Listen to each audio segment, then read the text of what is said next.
ساز ما تویی و سرانجام ما تویی، بی تو مسیر عشق به آخر نمیرسد. افسوس ہے کہ جناب سیدہ کو جانا پڑتا ہے اور اس انداز میں جانا پڑتا ہے دربار میں کہ آپ نے جتنی چادریں میسر ہو سکتی تھی سب اپنے گرد لپیٹ رکھی تھی. بنی ہاشم کی خواتین کا جرمٹ تھا، مسجد میں بھی جب گئی ہیں تو پردہ نصب کرایا گیا ہے اور پردے کے پار کھڑی نہیں رہ سکی، زمین پر بیٹھنا پڑا ہے. اور زمین پر تشریف رکھتے ساتھ آہ و فغاں نہیں بلکہ فریاد بلند کی ہے، احتجاج کیا ہے اس ظلم پر، اس زیادتی پر. اور آپ کے گریے پر تمام اصحاب نے گریہ کیا ہے. جناب سیدہ کو خالی گریہ نہیں چاہیے، گریے کے ساتھ تمہارا عمل بھی چاہیے. تم سیدہ کی طرف ہو یا نہیں اس کا اعلان بھی چاہیے. آج جو گریہ کر رہے ہیں وہ اس اعلان کے ساتھ گریہ کر رہے ہیں. آج جو لوگ فرش عزا پر آتے ہیں وہ یہ اعلان کرتے ہیں ہم نے حق کو پہچان لیا، ہم باطل کے خلاف ہیں. ہمارا یہ گریہ ان کے خلاف صدائے احتجاج ہے. اور جناب سیدہ جو گریہ کرتی تھی اور سارا مدینہ مضطرب ہو جاتا تھا، وہ ان کے گریے کی آواز سے نہیں تھا، وہ اس احتجاج سے تھا جو تمام اہل مدینہ کے ضمیروں کو جھنجھوڑتا تھا. نہیں کہ ان کی آواز اتنی اونچی آتی تھی کہ ان کی آواز سے لوگ ڈسٹرب ہو جاتے ہو، نہیں. جناب سیدہ جس حق کے حصول کے لیے دربار میں گئی ہیں اس حق کا دفاع آج آپ لوگوں نے گریے کے ذریعے کرنا ہے. صرف گریے سے نہیں کرنا، یہ تو اعلان ہے. ایک روایت عرض کر دوں. ایک راوی ہیں امام ہادی علیہ السلام کی خدمت میں حاضر ہوتا ہے اور کہتا ہے میں نے سنا ہے کہ ائمہ کی نیابت میں طواف نہیں کرنا چاہیے، ائمہ کو قرآن کا ہدیہ نہیں کرنا چاہیے. امام نے فرمایا کہ تم نے صحیح نہیں سنا، ہدیہ کیا جا سکتا ہے. وہ شخص مکہ جب بھی آتا تھا، مکہ کے نزدیک کا تھا، وہ طواف کرتا اور نیابت میں اور ہدیہ کر دیتا ائمہ کو. جب یہ واپس امام کے پاس آیا اور کہا میری روٹین یہ ہے، میں رسالت مآب سے شروع کرتا ہوں، آپ تک روزانہ ایک معصوم کو ہدیہ کرتا ہوں اپنے طواف کا ثواب. امام نے پوچھا میری جدہ فاطمہ الزہرا کو بھی ہدیہ کرتے ہو؟ کہا نہیں. کہا یہ سب سے افضل عمل یہ ہے کہ اس طواف کرو اور طواف کا ثواب جناب سیدہ کو ہدیہ کرو.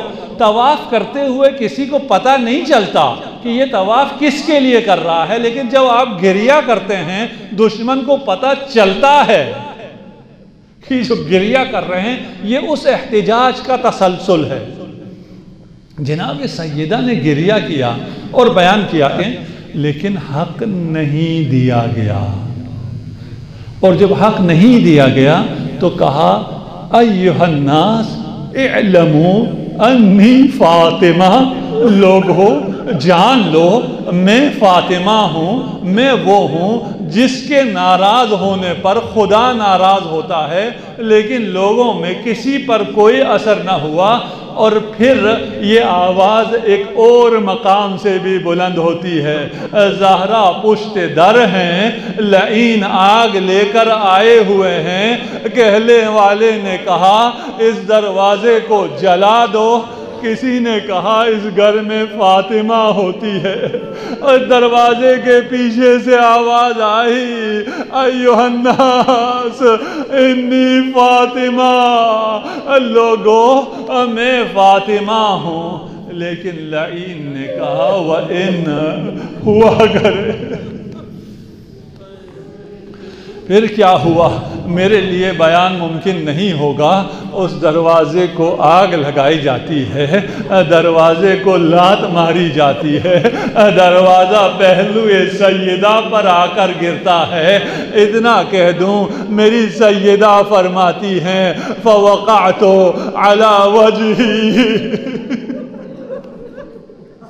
میں زمین پر اپنے چہرے کے بل گری، میرا محسن شہید ہو گیا۔ میں نے فضا کو آواز دی، فضا۔ جناب سیدہ بستر مرگ پر ہیں، آخری ایام ہیں، ایک دن محسوس کرتی ہیں کہ آج آخری دن ہے۔ اسما سے کہا اسما ذرا صحن کو تیار کر لو، وہاں پر نہانے کے برتن لا کے رکھ دو، حسنین کو بلاؤ۔ حسنین کی ماں اس دنیا سے جانے والی ہے۔ وہ کیا مظالم ہیں کہ جو حسنین کی ماں ہے وہ اس دنیا سے جانے کی آرزو کرتی ہے۔ آج جب جانے کا دن آ گیا، کہا اسما میں حسنین کی خدمت کرنا چاہتی ہوں۔ حسنین کو بلایا، حسنین کو نہلانا شروع کیا، بالوں میں کنگھی کرنا شروع کی۔ عزادارو جس کی پہلو شکستہ ہو، نہ جانے اس شکستہ پہلو کے ساتھ کس طرح حسنین کی خدمت کی۔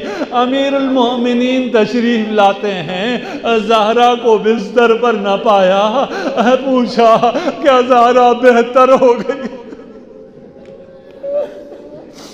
جب خدمت ہو گئی، زہرا آتی ہیں، بستر پر آرام کیا، حسنین کو باہر بھیجا، کہا علی میری وصیت سن لو، کفنی باللیل غسلنی باللیل دفنی باللیل، علی رات کی تاریکی میں مجھے غسل دینا۔ علی کو نہیں معلوم تھا کہ کیوں یہ وصیت ہو رہی ہے۔ وصیت کے مطابق جب رات کی تاریکی میں مولا نے غسل دینا شروع کیا، جب ہاتھ پسلیوں پر آیا، حیدر کرار کی چیخ بلند ہوئی، سر دیوار پر رکھ دیا۔ زہرا آپ کا پہلو شکستہ تھا۔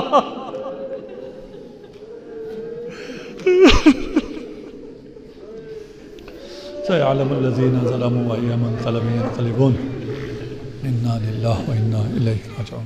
مسیر عشق به آخر نمیرسد،